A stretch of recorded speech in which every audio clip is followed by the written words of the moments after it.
Am I the butthole for telling my son he deserved his girlfriend breaking up with him? My son, Daniel, had always been a charming young man, full of potential and dreams. He had recently embarked on a relationship with a wonderful girl named Emily, whom he met online. They hit it off immediately, despite the geographical distance between them. Emily lived in another country, but that didn't deter them from falling for each other. They spent hours on video calls, shared their deepest secrets, and made plans for a future together. Emily was exceptional in many ways. She was kind, intelligent, and incredibly considerate. Whenever she visited, she brought gifts for the entire family, and her presence lit up our home. We welcomed her with open arms, appreciating the joy she brought into Daniel's life. She visited Daniel every month, sacrificing her time and money to be with him. Each visit was a testament to her dedication and love. Our family instantly took to Emily. My wife Laura and our younger daughter Sarah adored her. Sarah often looked up to Emily as a role model, someone she could talk to about school, hobbies, and life in general. Emily's warmth and genuine interest in our lives made her a perfect fit for our family. When Emily came over, she always engaged with us, asking about our days and sharing stories from her own life. We'd sit around the dinner table, laughing and talking as if she had always been a part of our family. Emily's kindness extended beyond just our immediate family. She even took the time to get to know our neighbors and friends, making a lasting impression on everyone she met. As months passed, I began to notice a troubling pattern. Emily was always the one making the trips. Daniel, on the other hand, seemed perfectly content staying at home, never once considering visiting her. I spoke to him multiple times, encouraging him to take the initiative and visit her. I emphasized how important it was to show effort in a relationship, especially one as challenging as theirs, due to the distance. Daniel, I said one evening, you need to reciprocate her efforts. It's not fair for her to always be the one traveling. He shrugged, dismissing my concern. I don't like flying, Dad. It's too much hassle. I knew part of his reluctance stemmed from his mother's influence. My wife Laura had always been overprotective, particularly about traveling. She had a deep-seated fear of flying, which she projected onto Daniel. I spoke to her about it, hoping she'd encourage him to step out of his comfort zone. But she was adamant. I can't bear the thought of him flying, she said. What if something happens? Despite my efforts, Daniel remained stubborn. Emily, however, continued her visits, maintaining her cheerful disposition, though I could see the toll it was taking on her. She would arrive tired from her flights, yet she never complained. Her dedication was unwavering, but I knew it was only a matter of time before the strain of the one-sided effort would become too much. One evening, Emily sat us down for a serious conversation. She had an opportunity to move to our country, but there was a condition. Daniel would need to visit her at least once before she made such a significant life change. It was a reasonable request, given the sacrifices she'd already made. Daniel, she said gently, I love you and I want to be with you, but I need to know that you're willing to make an effort too. I can't do this alone.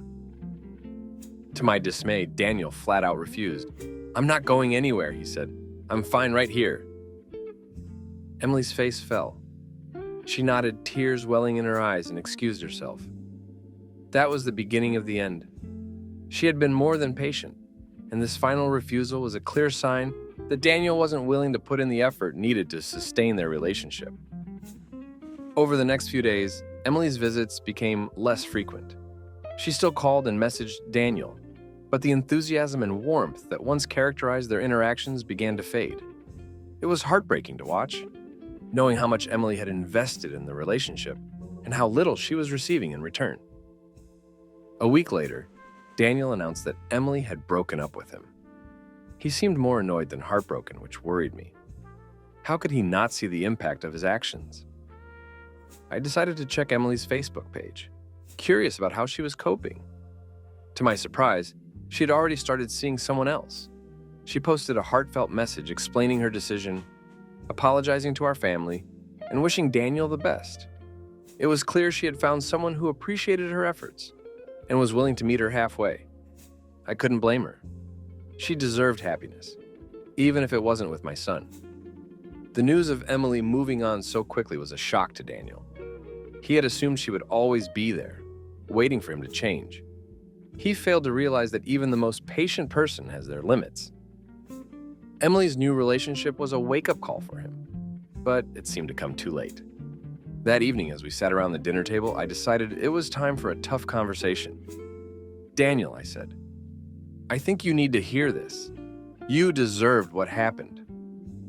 Both Laura and Daniel looked at me in shock. "How can you say that?" Laura demanded. "He's your son." "I'm saying it because it's true," I replied. "Emily was a wonderful girl who made every effort to be with you, and you did nothing in return. Relationships are about give and take, and you took without giving." Daniel's face turned red with anger. "So you're saying it's my fault?" "Yes," I said firmly.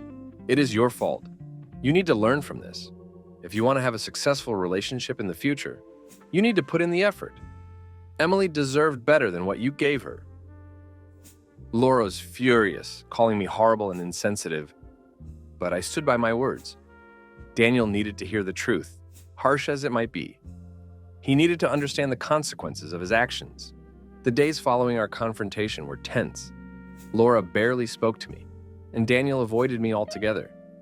I wondered if I had been too harsh, but deep down I knew it was necessary. Daniel needed a wake-up call. A few weeks later, Daniel approached me. He seemed different, more introspective. "Dad," he said quietly, "I've been thinking about what you said. You were right. I was lazy and took Emily for granted. I didn't realize how much she did for me until she was gone." I felt a surge of relief. "I'm glad you understand, son. It's important to learn from our mistakes." Daniel nodded. "I've been talking to Emily.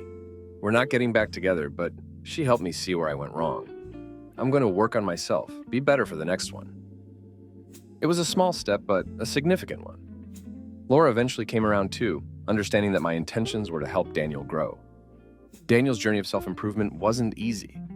He had to confront his own flaws and insecurities, and there were moments of doubt and frustration. He often confided in me, seeking advice on how to become more responsible and considerate. Months passed, and Daniel began making noticeable changes. He took up a part-time job, started saving money, and even planned a solo trip to a neighboring state. He was gradually stepping out of his comfort zone, learning to be more independent and responsible. One day, he sat down with me, a serious look on his face. "Dad, I want to thank you for being honest with me. It was hard to hear, but I needed it. I don't want to be the person who takes things for granted." I smiled, feeling a sense of pride. "You're growing, Daniel. That's all I ever wanted for you." We continued to stay in touch with Emily, who had found happiness with her new partner. She remained a friend of the family, often checking in on us. It was a reminder of what Daniel had lost, but also a testament to the growth that can come from difficult lessons.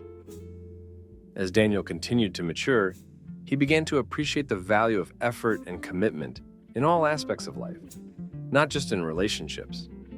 He took up new hobbies, volunteered in the community, and even started attending therapy sessions to work through his issues. Looking back, I realized that sometimes tough love is necessary.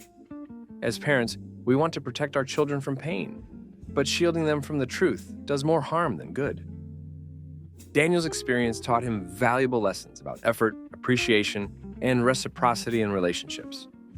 He eventually found love again, this time with a girl who matched his new level of maturity and commitment.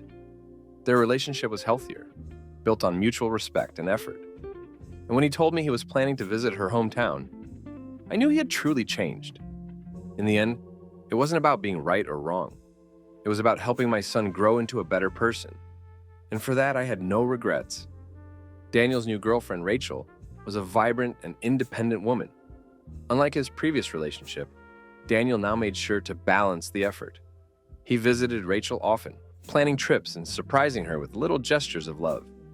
Their relationship flourished as they both invested equally in it. One day, Daniel came to me with an idea. "Dad, I want to invite Emily over for dinner. I think it's time to thank her properly." I was taken aback but pleasantly surprised. "Are you sure that's a good idea?" "Yes," he said firmly. I owe her an apology and gratitude for what she taught me. We arranged a dinner, inviting Emily and her new partner, Michael. It was an evening filled with laughter and nostalgia. Emily and Daniel talked openly about their past, and it was clear that both had grown from the experience. Emily expressed her happiness for Daniel and his new relationship, and it was a moment of closure for everyone. The dinner with Emily and Michael brought our family closer. It showed Daniel that he could move forward without bitterness, and that relationships could evolve in positive ways. Laura, who had been wary of my approach, finally admitted that tough love had indeed worked. "Maybe you were right," she said one evening, as we watched Daniel and Rachel plan their next adventure. "He needed to hear the truth, even if it was hard." I nodded, feeling a sense of fulfillment. He's stronger because of it, and we're stronger as a family. As Daniel continued to grow, so did his ambitions. He decided to go back to school, pursuing a degree in business management. His newfound determination and work ethic impressed his professors and peers. He also became a mentor to younger students, sharing his experiences and lessons learned from his relationship with Emily. Rachel supported Daniel in all his endeavors, and their relationship blossomed. They traveled together, exploring new places and cultures. Daniel's fear of flying dissipated, replaced by a sense of adventure and curiosity. He often reflected on how much he had changed since Emily's breakup, and how grateful he was for the lessons learned. Years later, as I sat with Laura on our porch, watching our grandchildren play, I reflected on the journey we had all taken. Daniel had become a responsible, loving husband and father. His relationship with Emily, though painful at the time, had been the catalyst for his growth. "Do you ever think about how things would have been if we hadn't been honest with him?" Laura asked, her voice soft with nostalgia. "I do," I replied, "and I believe things happened the way they were meant to. Daniel needed that wake-up call to become the man he is today." Laura smiled, squeezing my hand. "You did the right thing, for all of us." In the end, the truth, no matter how painful, had set Daniel on a path of growth and self-improvement. It taught him the importance of effort, appreciation, and reciprocity in all relationships. And as we watched our family grow and thrive, I knew that those lessons would continue to guide us all. Thank you for joining us today on ReadItSlash. If you enjoyed these stories, make sure to like, comment, and subscribe for more captivating tales. Check out our other videos for more Reddit stories that will keep you entertained. See you next time.